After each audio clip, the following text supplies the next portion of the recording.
ఒకప్పుడు కాంగ్రెస్ పార్టీలో అనంతరం వైసీపీ పార్టీలో సుమారు 20 సంవత్సరాలకు పైగా జిల్లా రాజకీయాలను తన కనుసన్నల్లో నడిపిన మాజీ మంత్రి బాలినేని సైలెంట్ అయ్యారా అని అనుకుంటే పొరబడినట్లే.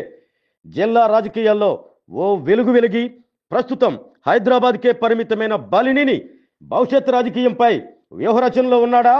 మంత్రి పదవికి రాజీనామా చేసి మరి జిల్లాలో వైసీపీ పార్టీ బలోపేతానికి పనిచేస్తే వైసీపీ అధిష్టానం నన్ను కరివేపాకులా చేసింది అంటూ 2024 ఎన్నికల ఫలితాల అనంతరం వైసీపీ పార్టీకి రాజీనామా చేసిన బాలినేని శ్రీనివాసులరెడ్డి 2024 సెప్టెంబర్లో ఉప ముఖ్యమంత్రి పవన్ కళ్యాణ్ సమక్షంలో జనసేన పార్టీ పంచన చేరారు.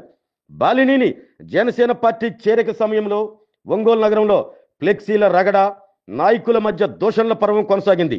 దీంతో హంగు ఆర్భాటం లేకుండా పార్టీలో చేరాలి అంటూ జనసేన అధిష్టానం ఆదేశించగా ఎటువంటి హడావుడి లేకుండా జనసేన పార్టీలో చేరిన బాలినేని అనంతరం జిల్లాకు దూరంగా హైదరాబాద్కే పరిమితమయ్యారు.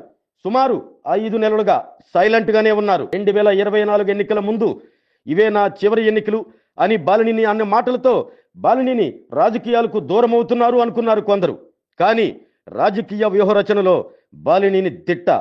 తనను అవమానించి మోసగించిన వైసీపీ పార్టీపై కక్ష తీర్చుకోవాలి, అలాగే తనను హక్కున చేర్చుకున్న జనసేనను జిల్లాలో కీలకంగా ఉండటానికి హైదరాబాద్ నుండే వ్యూహరచన చేస్తున్న బాలినేని దీనిలో భాగంగానే ముందుగా ఒంగోలు కార్పొరేషన్లోని సుమారు 20 మంది వైసీపీ కార్పొరేటర్లను జనసేన అధినేత ఉప ముఖ్యమంత్రి పవన్ కళ్యాణ్ సమక్షంలో జనసేన గూటికి చేర్చేందుకు రంగం సిద్ధం చేస్తున్నారు. మరో 4-5 రోజుల్లో వైసీపీ కార్పొరేటర్లను జనసేనలో చేర్చి అనంతరం గ్రామ, మండల, నియోజకవర్గ స్థాయి వైసీపీ నేతలను జనసేన గూటికి చేర్చడానికి బాలినేని ఇప్పటికే తన అనుచరులతో మంతనాలు సాగిస్తున్నారు. దీంతో జిల్లాలో వైసీపీకి కోలుకోలేని దెబ్బ కొట్టి జనసేన పార్టీని జిల్లాలో బలోపేతం చేయాలన్నదే బాలినేని కోరిక. అనంతరం జనసేన పార్టీని జిల్లాలో తన దైన పందాలో నడిపించాలని కోరుకుంటున్నాడు బాలినేని. ఉప ముఖ్యమంత్రి పవన్ కళ్యాణ్తో ఇప్పటికే బాలినేని పలుమార్లు భేటీ అయిన విషయం తెలిసిందే. జిల్లాలో జనసేనను బలోపేతం చేసి తన రాజకీయ చతురత ఏంటనేది తెలియచేయాలన్నదే ఇప్పుడు బాలినేని లక్ష్యం. ఆ దిశగానే ఇప్పుడు బాలినేని సైలెంట్గా తన మార్కు రాజకీయ వ్యూహాలు రచిస్తున్నారు. జనసేన అధినేత ఉప ముఖ్యమంత్రి పవన్ కళ్యాణ్ సైతం బాలినేనికి గౌరవప్రదమైన పదవి కట్టబెట్టనున్నట్లు వార్తలు వినిపిస్తున్నాయి. ఏది ఏమైనా బాలినేని తన మార్కు రాజకీయంతో త్వరలో జనం మధ్యలోకి రానున్నారు అంటున్నారు బాలినేని అభిమానులు. నిన్నటి వరకు బాలినేని వర్సెస్ దామచర్ల వీరిద్దరి మధ్య నడిచిన రాజకీయం అంతా ఇంతా కాదు. అలాంటి సమయంలో ఇప్పుడు బాలినేని జనసేనలో కీలకంగా మారితే గత విభేదాలను రాజకీయ విభేదాలుగా భావించి ఆ ఇద్దరు నేతల అనుచరులు కలిసి పనిచేస్తారా లేదా? ఎందుకంటే ఇప్పుడు అందరూ కూటమిలోనే ఉన్నారు కదా.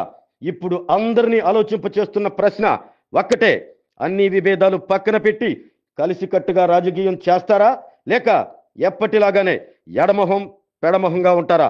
చూద్దాం మరి రానున్న రోజుల్లో జిల్లా రాజకీయాలతో పాటు ఒంగోలు రాజకీయం ఎంత రసవత్తరంగా ఉండబోతుందో.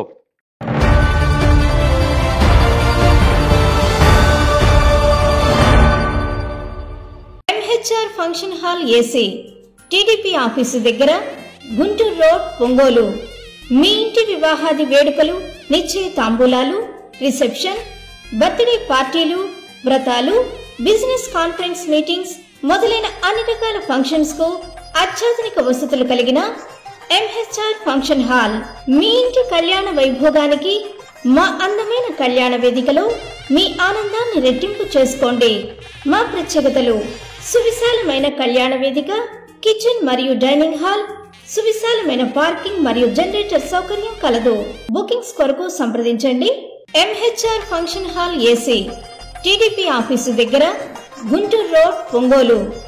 సెల్ 9440155768 8142832186.